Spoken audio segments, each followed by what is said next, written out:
U nastavku krivičnog postupka koji se vodi protiv optuženog Azema Kurtaja, koji se optužnicom tereti da je dana 6. januara 2023. godine, odnosno na Badnji dan, na magistralnom putu kod sela Gotovuše pucao i time ranio jednog dečaka i jednog mladića. Pred Osnovnim sudom u Uroševcu je nastavljen krivični postupak. U današnjem ročištu, koje je inače i ročište za glavnu raspravu, jeste ponovo pročitana optužnica osnovnog tužilaštva, gde se optuženi ponovo izjasnio da nije kriv po svim tačkama optužnice.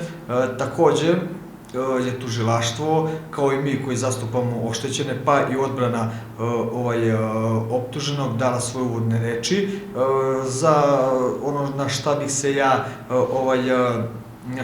obratio pažnju jeste to da napomenem da smo ja i kolega u našoj uvodnoj reči osporavali pravnu kvalifikaciju krivičnih dela, odnosno pravnu kvalifikaciju kako ga osnovno tužilaštvo tereti, i naravno ja sam osporio pravnu kvalifikaciju u smislu da ja smatram da je on učinio krivično delo ubistva u pokušaju u odnosu na stranku koju ja zastupam, a to je Miloš Stojanović. U nastavku suđenja, koje je, da kažemo, zakazano za 22. i 23.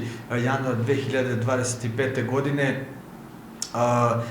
kao što je tužilaštvo predložilo, a šta i mi nismo prigovarali, jeste da se izvedu dokaze koje je tužilaštvo predložilo, gde spadaju materijalni dokazi i saslušanje stranaka, oštećenih i svedoka.